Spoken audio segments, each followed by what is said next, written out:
The year was 1961, 3 years before the Civil Rights Act became law. I, John Fitzgerald Kennedy, do solemnly swear. John F. Kennedy was sworn in as president. Freedom riders and lunch counter sit-ins were challenging segregation, and America was at the beginning of a decade of deep discontent. In the midst of all that was a small independent record company, just 2 years old in Detroit, Michigan, called Motown Records, that would be largely responsible for the racial integration of popular music.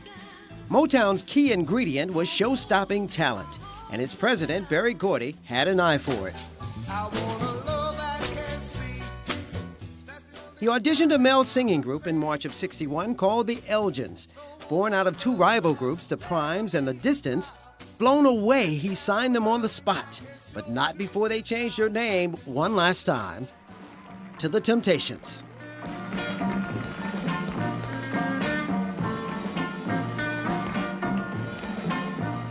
Like a snowball rolling down the side of a snow-covered hill.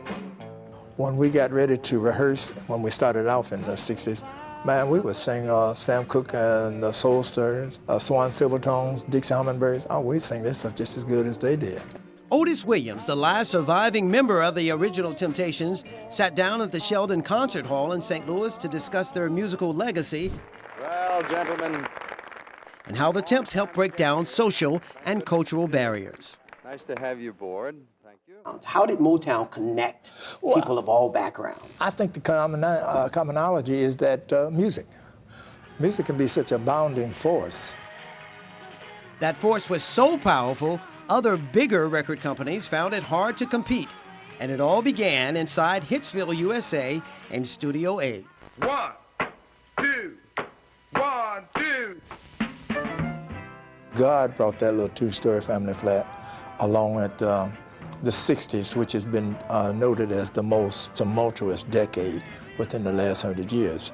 Reason being, you can sit right at home and see world leaders get killed, women's unrest, Vietnam, all kind of racial tension. And here come this little two-story family flat that housed all those creative people to make such profound music that it was like a soothing ointment to a troubled soul.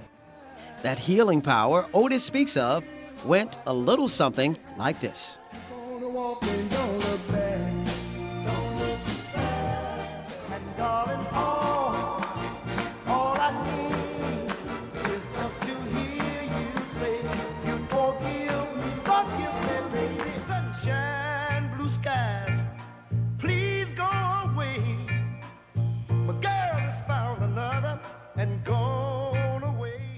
Whenever our producer would come to us to record, even if it's jazz or gospel or whatever, I've always had the capability of doing that because I was surrounded by guys that could sing anything. I know to you might sound strange, but I wish it would rain.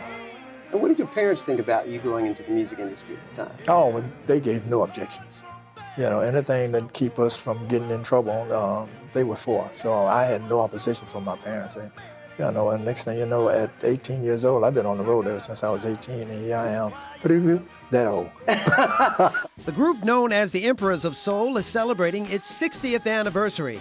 And though they've had many incredibly talented members over the years, no pairing has been more successful, more famous than the Classic Five. Melvin Franklin, Eddie Kendricks, David Ruffin, Otis Williams, Paul Williams, and in 1968, when longtime St. Louisan Dennis Edwards replaced Ruffin, he became part of the second classic-era lineup.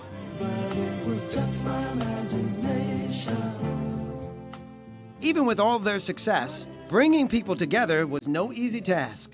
We pulled into Ole Miss, and at the time, Archie Manning was the quarterback there.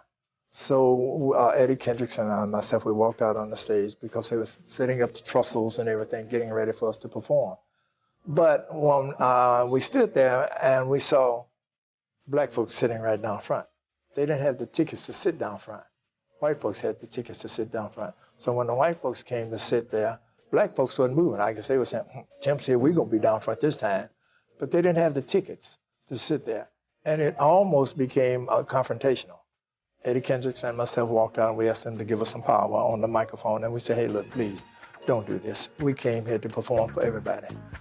black folks. Now, mind you, they wasn't sitting in the back. It was just off to the side, but they wanted to be right down front because we were there.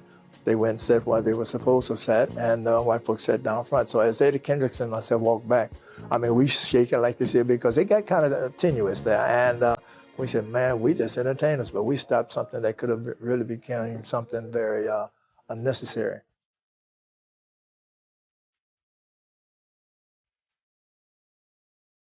Oh, you mentioned, too, being at the right place at the right time. Yeah.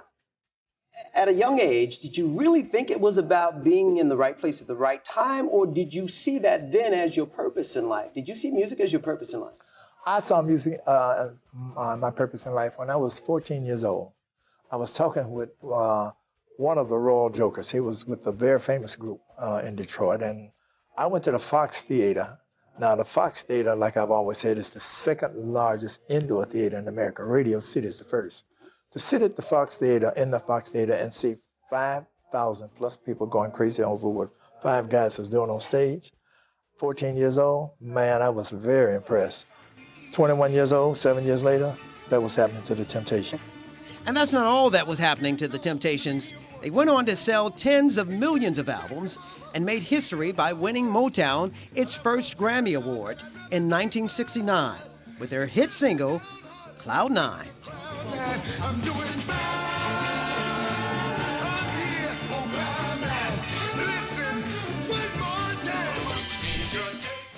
They also appeared in Motown's first TV special called TCB with the Supremes.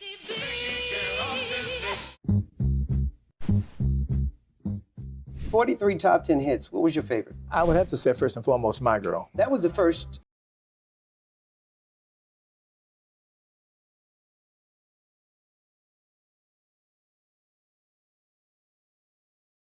That is, we were appearing at a club in Detroit, 20 grand, and smoking, and naturally came to see us because he wrote The Way You Do the Things You Do and I'll Be in Trouble.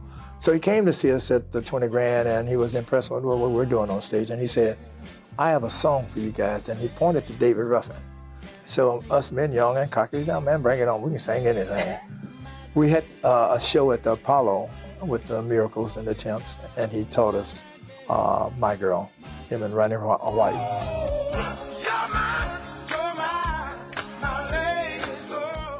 See, the songs that we are noted for, being with Motown, that's why it's still popular 60 years later, because people can relate to it.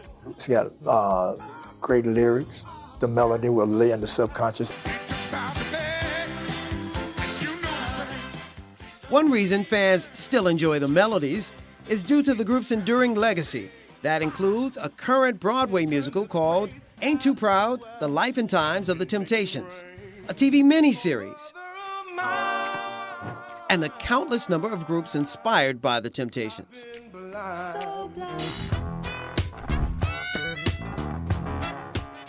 In 2017, Billboard named the Temptations the most successful R&B act of all time.